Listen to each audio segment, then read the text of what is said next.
Welcome back my YouTube channel Agri Icon में आपका एक बार फिर से स्वागत है। जैसा कि आपको पता ही होगा, हमारे यूट्यूब चैनल पर आपको डेली एग्रीकल्चर की क्लास मिलेगी।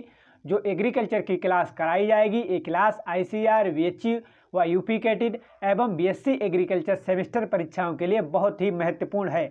अगर आप इस प्रकार की क्लास का डेली लुत्फ लेना चाहते हैं तो हमारे चैनल को सब्सक्राइब तथा वीडियो को लाइक कर लेना।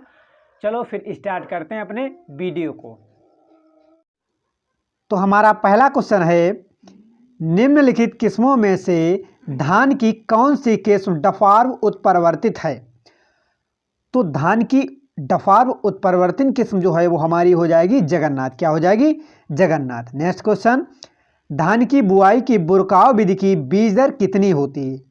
तो वो हो जाएगी 100 किलो। बुरकाव विधि या छिटकवा विधि कितनी हो जाएगी? 100 किलो। नेक्स्ट क्वेश्चन, धान के 1 हेक्टेयर क्षेत्रफल में रोपाई के लिए कितने क्षेत्रफल में नर्सरी तैयार करना चाहिए? इंपॉर्टेंट क्वेश्चन है कि धान के 1 हेक्टेयर खेत के लिए कितने खेत की आवश्यकता होती है नर्सरी के लिए? तो वो हो जाएगी 1000 वर्ग मीटर। कितनी हो जाएगी? 1000 वर्ग मीटर। नेक्स्ट क्वेश्चन, भारत में धान की नर्सरी तैयार करने की डोपोंग विधि किस देश से प्रचलन में लाई गई?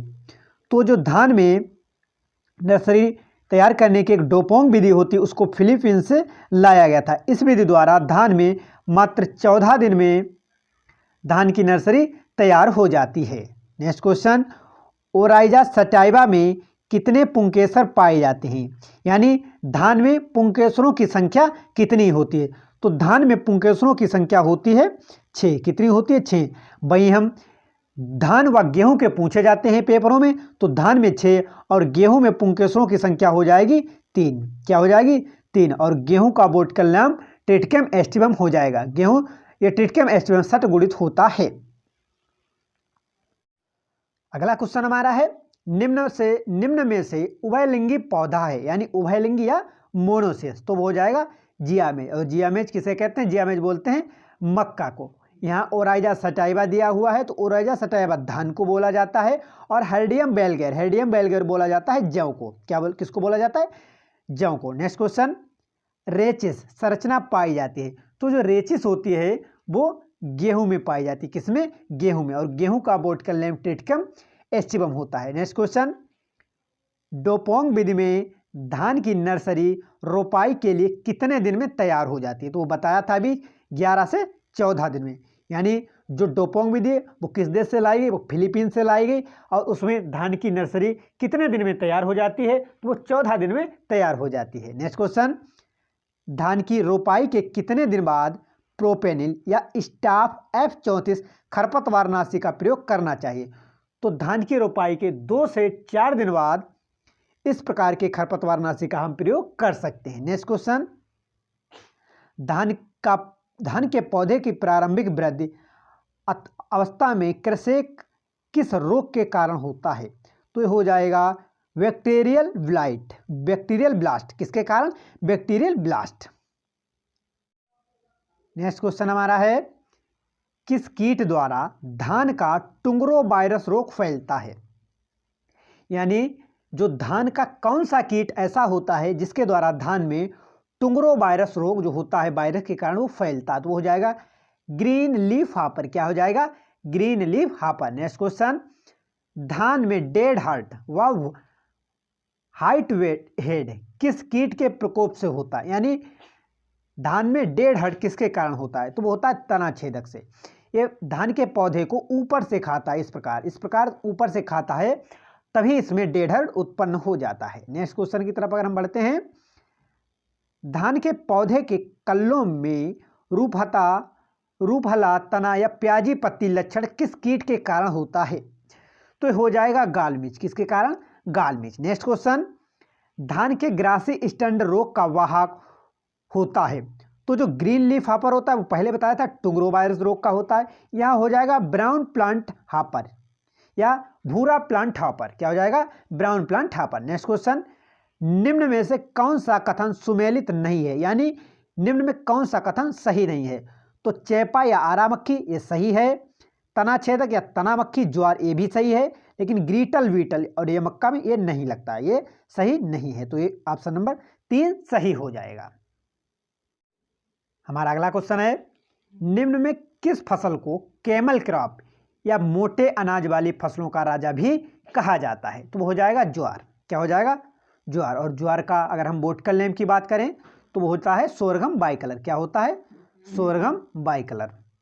वहीं अगर पानी की कमी हो तो ज्वार की पत्तियों में कौन सा अम्ल बन जाता है? तो बन जाता है HCN। क्या बन जाता है? HCN। अगले क्वेश्चन की बात करें हम, अंकुरित अनाजों में निम्न में से कौन सी शर्करा उपस्थित होती है? यानी जो अनाज अंकुरित होता है उसमें कौन सी शर्करा? तो हो जाएगी माल्टोज। क्या हो जाएगी? माल्टोज। नेक्स्ट क्वेश्चन, धान मतकुड़ या गंधीबग पौधे की कौन सी अवस्था पर आक्रमण करता है? बहुत ही इंपॉर्टेंट क्वेश्चन है जो ICR की परीक्षा में पूछा गया है कि धान का जो गंधीबग होता है इसका जूलॉजिकल नेम लेप्टोकोराइजा बेरिकारिन्स हो जाएगा। ये धान की किस अवस्था पर लगता है या आक्रमण करता है? तो हो जाएगा दूधिया अवस्था पर। ये धान के दानों से रस को चूस लेता है। इस प्रकार धान के दानों से रस को चूस लेगा, धान के पत्ते धान का दाना नहीं बनेगा, यानी धान का दाना जो है कमजोर पड़ जाएगा। तो इस अवस्था में दूधिया अवस्था पर धान में गंधीबग लगता है। नेक्स्ट क्वेश्चन, बासमती चावल के 1000 दानों का वजन कितने ग्राम होता है?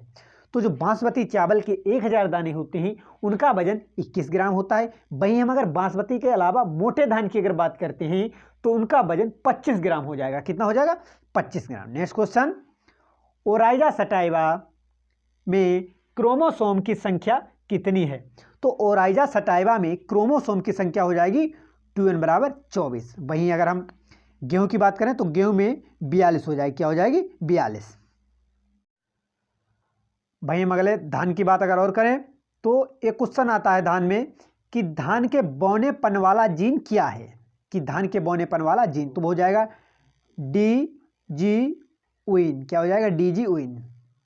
और अगला क्वेश्चन है धान से, एक तो ये हो गया कि धान का बौनेपन वाला जीन DG जीन। एक क्वेश्चन और परीक्षा में पूछा जाता है कि गोल्डन राइस, जो धान का गोल्डन राइस होता है उसमें किस विटामिन की अधिकता होती है? तो उसमें विटामिन A की अधिकता होती है। गोल्डन राइस में विटामिन A की अधिकता होती है। चलो बढ़ते हैं क्वेश्चनों की तरफ अपने। ज्वार व बाजरे में बीज उत्पादन हेतु कौन सी तकनीक काम में ली जाती है? तो ज्वार व बाजरे में बीज उत्पादन के लिए CMS तकनीक उपयोग में या काम में ली जाती है। नेक्स्ट क्वेश्चन, निम्न में से कौन सा पादप C4 प्लांट नहीं है? तो हो जाएगा धान। क्या हो जाएगा? हमारा ओराइजा सटाइवा। वहीं मक्का, बाजरा और ज्वार ये सब C4 प्लांट हैं। Next question, question number 538 important है। मैक्सिकन बौना गेहूं भारत में किसके द्वारा लाया गया? तो लाया गया डॉक्टर N.E. बोरलांग द्वारा। किसके द्वारा? Doctor N.E. बोरलांग द्वारा। ये विश्व में हरित क्रांति के जनक माने जाते हैं। वहीं डॉक्टर M.S. स्वामीनाथन ये भारत में हरित क्रांति के जनक माने जाते हैं। वहीं हम बात करें डॉक्टर V.P. पॉल की तो ये ICAR, किसके? ICAR यानी Indian council of agriculture research के प्रथम कौन से? प्रथम महानिदेशक थे। जो हमारे डॉक्टर V.P. पॉल हैं वो ICAR यानी Indian council of agriculture research के प्रथम महानिदेशक थे। नेक्स्ट क्वेश्चन, अच्छी प्रकार से गेहूं का दाना भरने के लिए तापक्रम की आवश्यकता होती है। यानी अगर अच्छा प्रकार का दाना अगर भरना हो तो गेहूं में किस प्रकार के तापमान की आवश्यकता होगी? तो हो जाएगी 23 से 25 सेल्सियस। कितने? 23 से 25 सेल्सियस। अगला है गेहूं का पुष्पक्रम कहलाता है। तो गेहूं का पुष्पक्रम यहां दिया हुआ है पेनिकल, और धान का भी पुष्पक्रम पेनिकल कहलाता है। अगला है मक्का में संकर किस्मों के निर्माण हेतु काम में ली जाने वाली एकल संकर तकनीक की खोज किस वैज्ञानिक द्वारा की गई? यानी सिंगल क्रॉस टेक्निक की खोज किस वैज्ञानिक द्वारा मक्का में की गई? तो वो है ईस्ट एवं सल, सन 1910 में। नेक्स्ट क्वेश्चन, डिनाइट्रीकरण के द्वारा निम्न में से किस फसल में नाइट्रोजन की सर्वाधिक हानि होती है? तो हो जाएगा चावल। क्या हो जाएगा? चावल। नेक्स्ट क्वेश्चन, यदि गेहूं के बीज का भार 40 कुंटल हो तथा भूसे का भार 60 कुंटल हो तो कटाई सूचकांक होगा, तो वो हो जाएगा 40%। कितना हो जाएगा? 40%। नेक्स्ट क्वेश्चन, गेहूं की उचित बीज दर किलोग्राम प्रति हेक्टेयर, यानी समय से अगर हम गेहूं की बुआई करते हैं तो उसकी उचित बीज दर क्या हो जाएगी? तो हो जाएगी 100 किलोग्राम। वहीं अगर हम लेट गेहूं की बुआई करेंगे तो उसकी बीज दर हो जाएगी 125 किलो प्रति हेक्टेयर। कितनी हो जाएगी? 125 किलो प्रति हेक्टेयर। नेक्स्ट क्वेश्चन, DAP यानी डाई अमोनियम फास्फेट ने नत्रजन यानी नाइट्रोजन, फास्फोरस यानी फास्फोरस व पोटास की मात्रा कितनी होती है? तो हमारी DAP जो होती है डाई अमोनियम फास्फेट, उसमें नाइट्रोजन की मात्रा 18% होती है, वहीं फास्फोरस की मात्रा 46% होती है और हमारी DAP में पोटास नहीं पाया जाता है।